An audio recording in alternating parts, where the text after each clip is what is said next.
how do you know what the policy structure is supposed to be when we don't know what you're doing? We don't know what all your debts are. We don't know what your goals are. We don't know if you even have rental properties. Do you want to do arbitrage?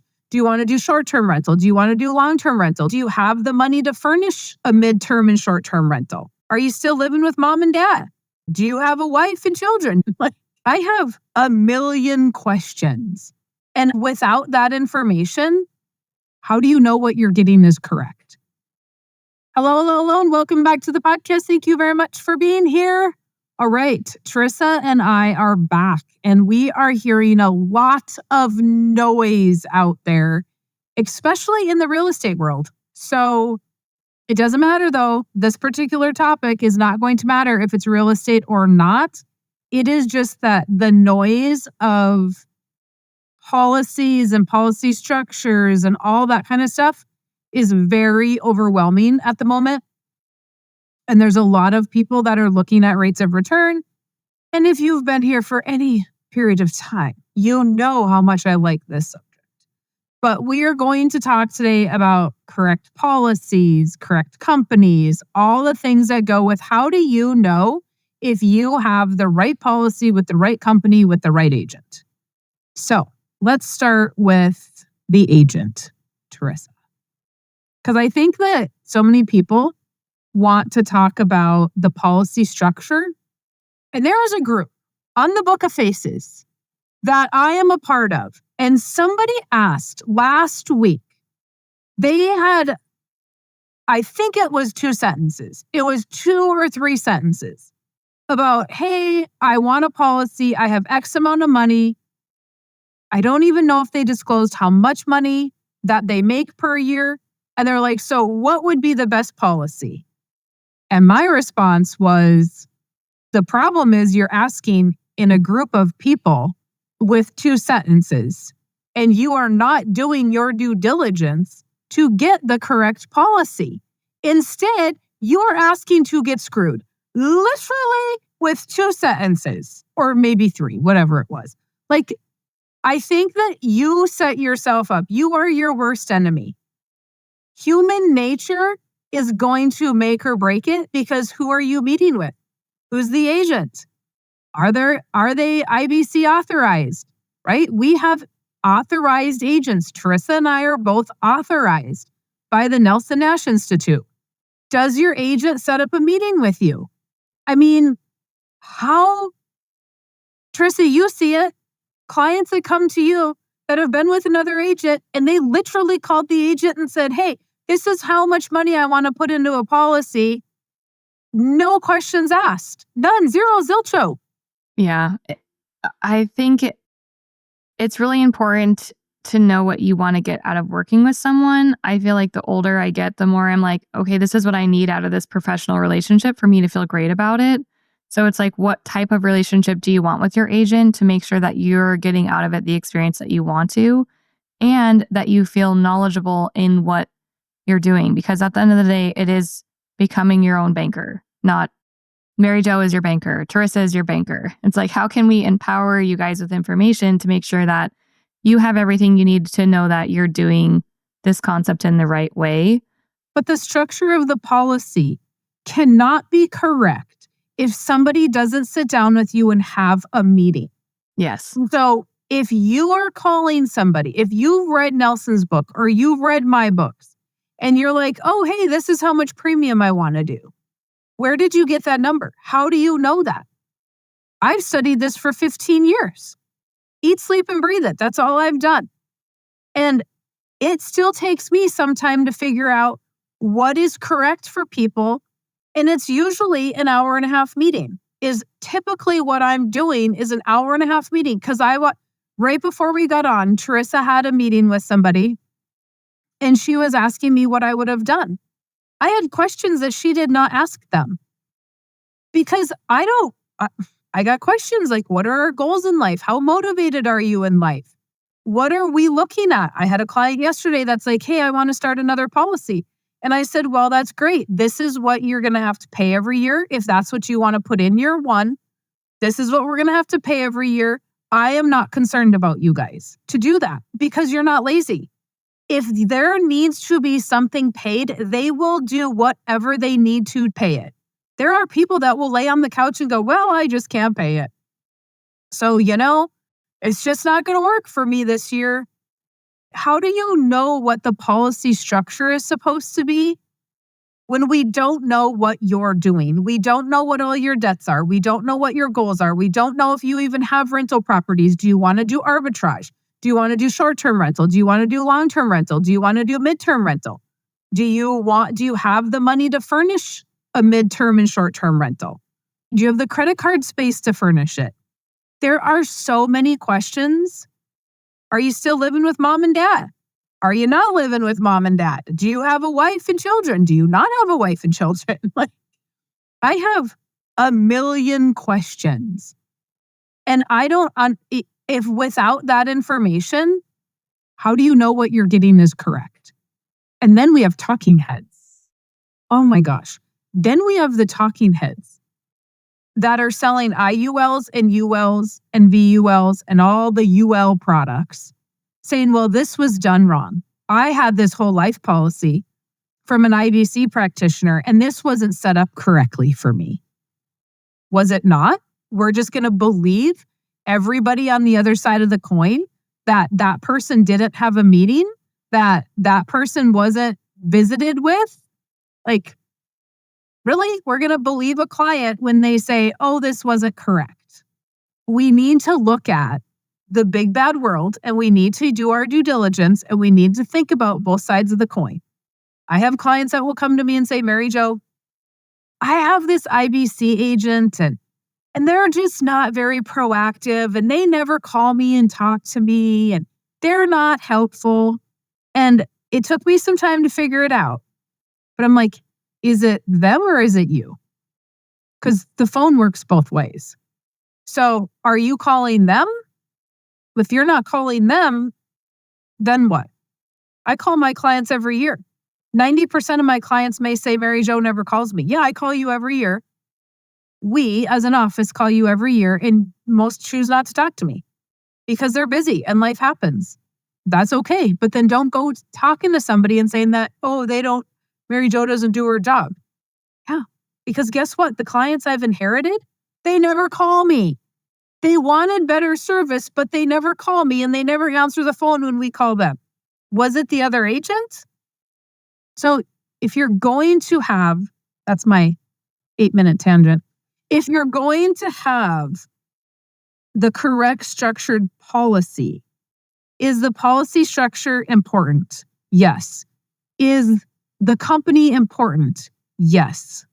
What did Nelson, the first portion of Nelson's book, goes over human factors. And the human factors are what is going to make or break an IBC type policy. So if you are not using it correctly, if you are stealing the peas, if you are not using the unseen portion of it to do things outside the policy, is your policy going to be better than somebody else's? Probably not. It's all about how you utilize it. I 100% agree. Well, and Nelson talks about that in his book too, and I love that example. It's like if you have two versions of the same car and two people that drive it differently or take care of it differently, you're going to have two very different experiences out of that same vehicle just based off of how it was treated throughout its lifetime.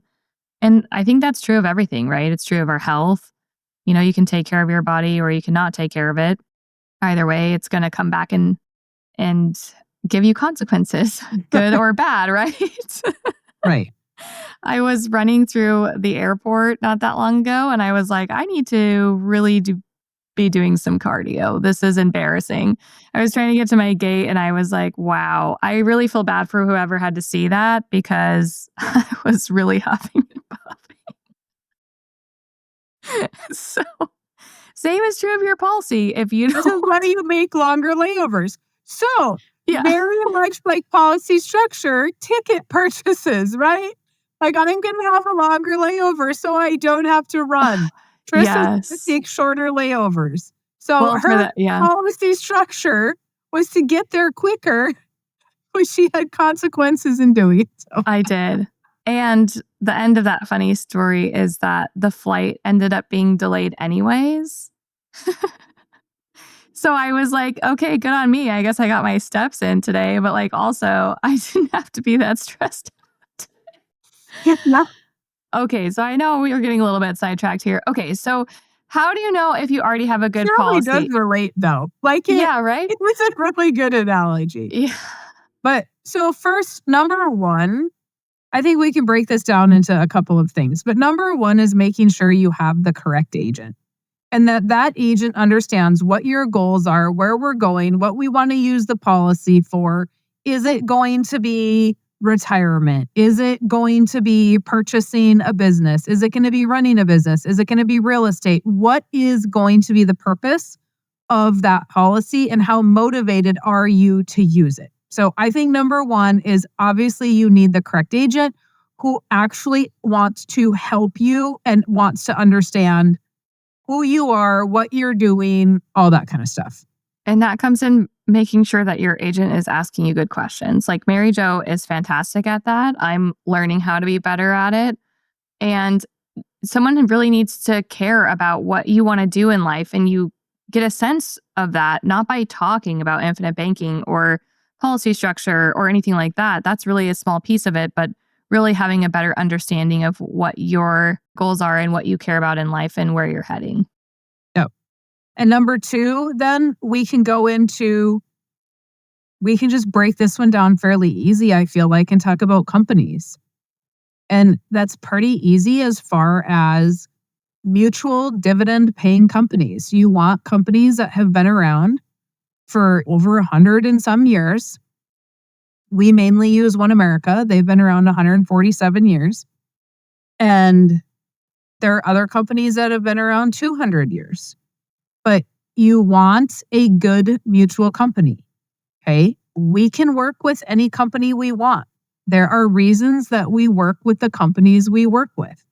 And the companies themselves all invest pretty much in the same thing. You can look at their portfolios and you can see what they're invested in.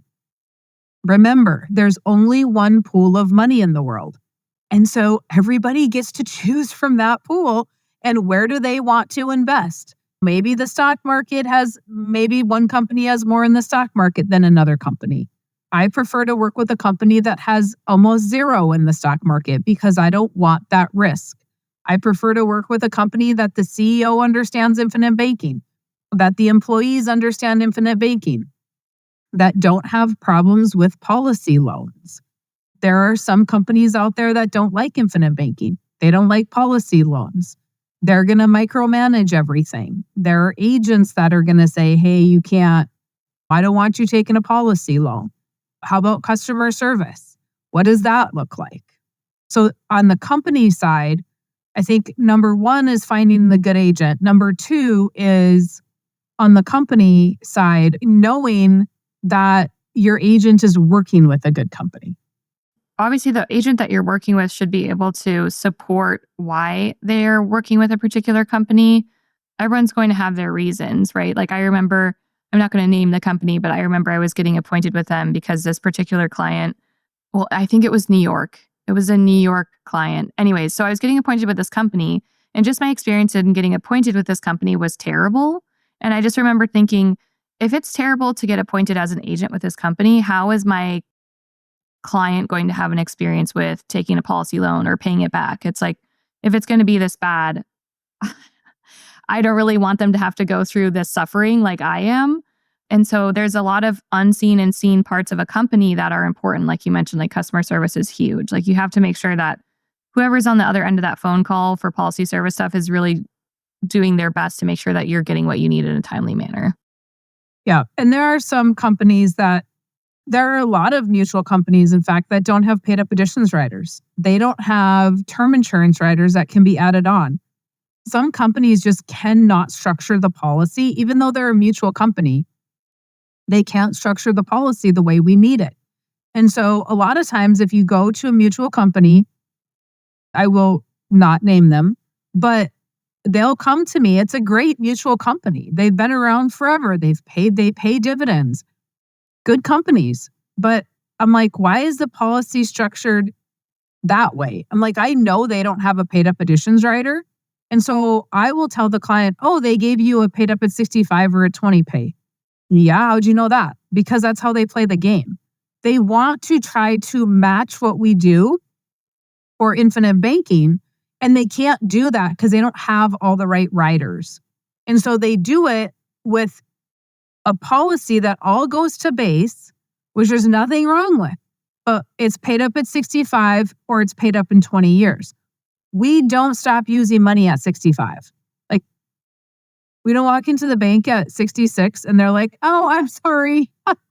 Sucks to be you, but you turned 66. So we no longer can accept your money here. We don't want a policy that's paid up at 20 and at year 18, we become uninsurable. So we can't even start a new policy in 20 years.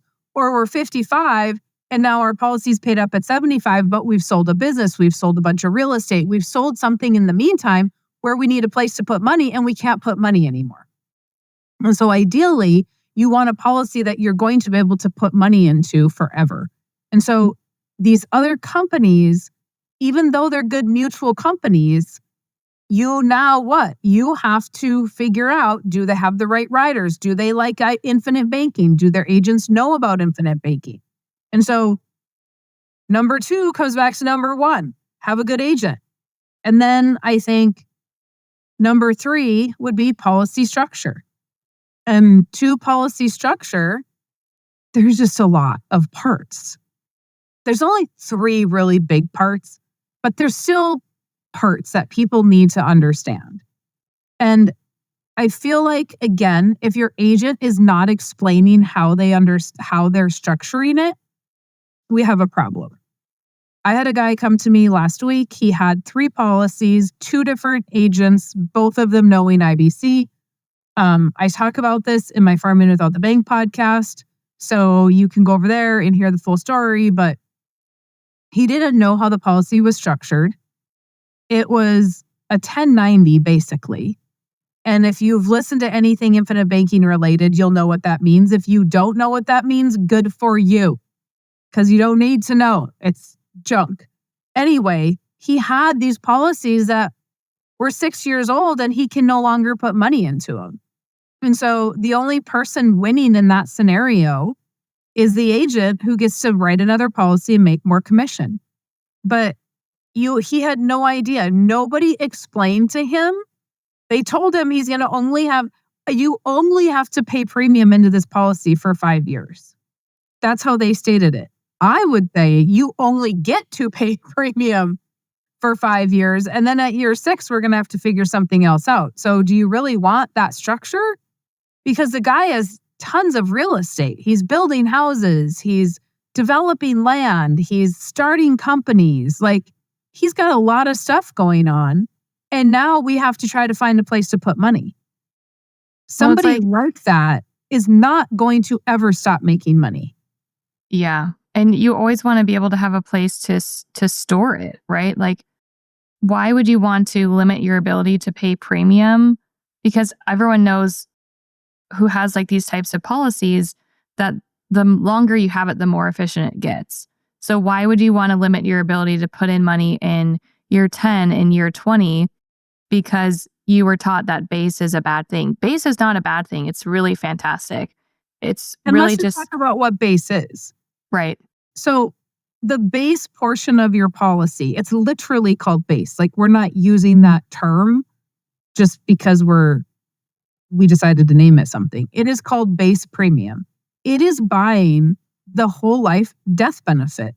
So back in the day, when everybody talks about how bad whole life is, oh, it takes forever for cash value, and this policy is so expensive. And well, that's because all the premium went to base. And so when you have a 10 pay or paid up at 20 and they're trying to get that policy to look like ours, if you don't have cash value right away in year 1, it's all going to base. That, again, not bad. Don't cancel those policies. If you have those whole life policies, do not cancel it and do not let anybody talk you into canceling it. Oh my gosh, do I have a story on that? So yesterday I met with this potential client. No, he's a client. And he hasn't even been a client for a year.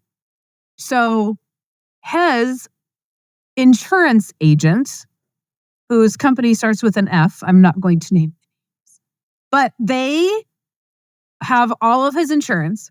They come to him and say, hey, you should have some life insurance. And he goes, oh, yeah. Are you familiar with infinite banking concept? Because I just met with Mary Jo and got my policies with her. And the guy's like, oh, yeah, I've kind of heard of it. So he runs them an IUL. He's like, well, do you mind asking how much death benefit you bought? First incorrect question, right? Because do we ask how much death benefit somebody wants? We're like, hey, how much premium you want to pay?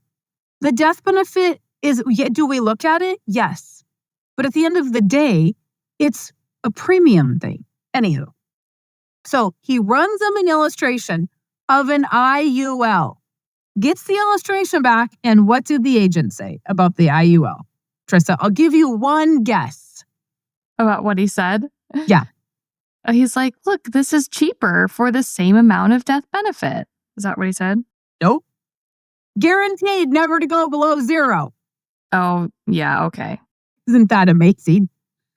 Okay, so he gets this illustration and he's like, well, this would be better than a whole life policy. You should surrender your current policies and buy this IUL. He had 2 whole life policies that weren't even a year old. He would have lost $20,000.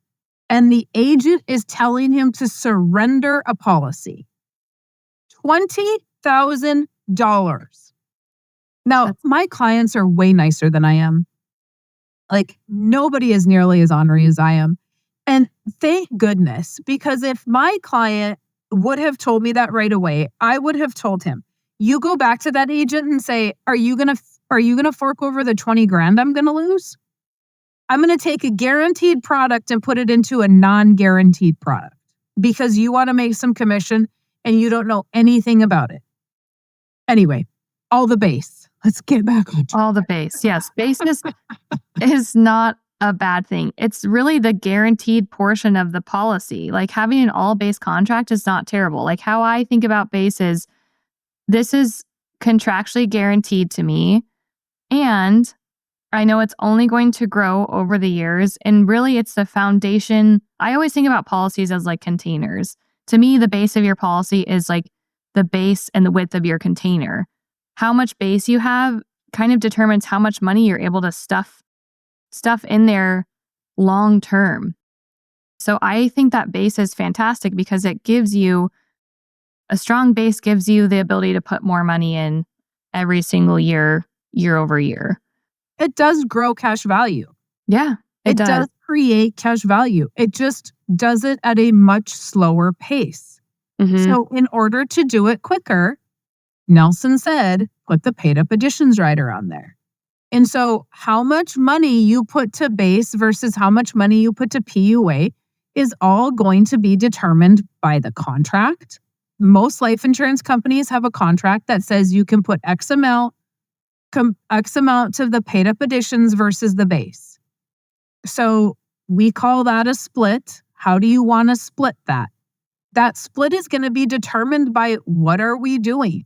Do we need more money up front? We're going to put more money to PUA. Do we not need that money for 10 or 15 years? Then we can put more money to base and have a different split.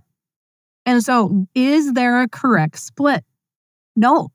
The split goes back to number 1. What did your agent determine on what you're doing in life? Do we need the money right away? Or are we somebody that has so much money that it just doesn't matter? We're not really into buying real estate. We're like, kind of tired of people. Don't like them. Like this where Mary Jo was at, right? Like, it's okay, but I don't want any more. And so I'm going to have that money because I maybe want to buy farm ground. Maybe I want to buy into a business. Maybe I know that the guy I'm working for, I'm going to be able to buy that business in 5 years or 10 years. So I've got 10 years to build where It's going to be better to do it slower than maybe have access to it all right away. It's really going to be determined by what we want to do with the unseen portion. And that is, how are you going to drive that car? How are you going to drive it versus how am I going to drive it? I can already guarantee that you're driving drives slower than I do. Yeah, I was just going to say that. I'm like, I've never been in the car with you, but also I already know your foot is probably heavy on that gas pedal. And some people make me nervous when they drive. You might be one of those people. I don't know. Like, is it a full stop or a rolling stop? You know what I mean? Some people are okay with the rolling stop. I like to come to a full halt. So like we said, base is not a bad thing. Your agent should be going over what is important to you in order to make sure if that policy fits your needs. Like, there's some people that have a UL and it's not terrible. And if they want to keep it, great. I always walk them through the information. Like, people just need to be informed so that they can make their own decisions. And you shouldn't be canceling policies, even if you're wanting to get started another policy, until you know you're approved.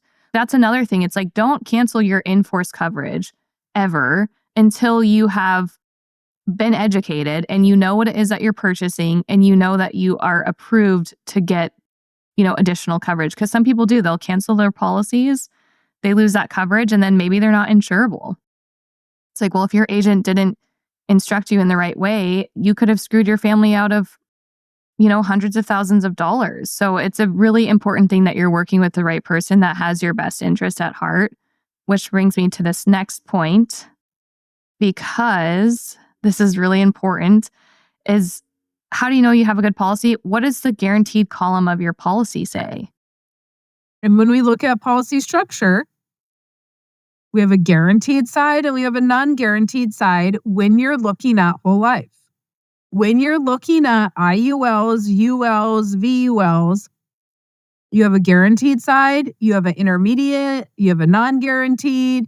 You can have several different rates of return figured in there.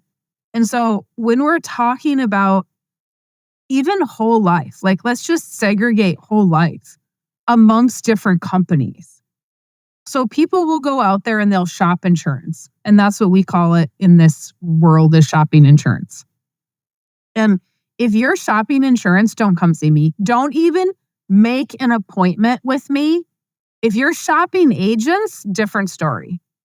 If you're shopping companies, don't even make an appointment with me, because you are stuck on a rate of return. And Nelson used to say, that illustration on the non-guaranteed side is lies, lies, and lies. It's all what they're projecting for dividends could be off $1, could be off 50 cents, could be off $5. And nothing is going to perform exactly like it shows. It'll be very, very, very, very close, but it's never going to be exact. And so the only way to compare companies is if you look at the guaranteed side. Back before 2024, anyway, they changed the contract. Almost all life insurance companies had a 4% gross guarantee in their contract. That has since changed. Some of them are 2.5, some of them are 3, some of them are 3.25, some of them are 3.5. Okay. Some of them are 4. They're not going to go above 4. But now these companies can guarantee anything between 2.5 and 4. So what happened is, now when we look at guaranteed side, we can't even compare companies, because our company has a 3.25. We use One America. They have a 3.25 guarantee. Well, if we're going to compare to another company that has a 3, well, our company's going to look better, right? Or if we compare to a 3.75, the other company is going to look better than One America. And so we're going to be like, well, what the heck? Well, why are the guarantees so different? Well, because the contract is different. So now let's compare non-guaranteed. So now we go to the non-guaranteed side and we compare it to a company that has 2.5% guarantee but their non-guarantee is much larger. Why? Well, they can pay higher dividends because they're guaranteeing less. So it puts more money on the table to give them more dividends. So then this company is going to come in and play the dividend game and say, oh, we have a bigger dividend than X company. Well, we have to put that into perspective. And if your agent isn't familiar with life insurance, they're not even going to be able to differ that because there's a big, huge company out there that starts with the letter N. And you guys all know, if you've been here for any second of time either, that I don't like these companies that start with the letter N because they like to play the dividend game. And this one particular company will be like, oh, we make 8% rate of return. You don't. You don't. Oh, yeah, we make 4% in the policy and then we'll make a 4 or 5, maybe even a 6% dividend. Is that gross? Is that net? What is that? And so when you start comparing, you have to understand that the dividend is it's not guaranteed. And then you have the guaranteed side, but you're not even comparing apples to apples anymore like you used to. So whose contract has the higher guarantee? We also need to understand that once the dividend is paid, it gets moved over to the guaranteed side and it becomes declared. So that dividend now, if you look at your policy illustrations and you run an in-force illustration, and we're 15 years into this policy, 5 years in, 6 years in, 20 years in, I don't care. The guaranteed side is always going to be bigger than what it was originally illustrated because the dividend was paid, it moved over to the guaranteed side, it's assumed, and now it is creating compound interest and more dividends. Which is super exciting. It's super exciting. And I think to your point, it's like, okay, there's just different ways of looking at the same piece of pie, right? It's like most insurance companies are investing in the same things that most mutual insurance companies are investing in, and how they have a guaranteed rate or versus like being able to pay a higher dividend is just kind of based off of their individual contracts. But if you're looking at the guaranteed column, I think specific to not necessarily mutually owned companies to mutually owned companies, but if you're looking at like an IUL versus or a VUL versus a whole life policy with a mutually owned company, the guaranteed column is really important because some of the not so great policies that I've seen on the guaranteed column for UL or VL, the cash value goes to zero and so does the death benefit at the end of the contract, which to me is concerning because it's like you've paid all of this money and yes, it's great that you've had coverage for your entire life up until this point. That's a good thing. However, if you have $0 to show for it, if you live past that date or you don't have enough money to prop up that policy, it could be a detrimental thing for families. So I think when you're looking at policy illustrations, you need to have like a baseline understanding of what that guaranteed column means.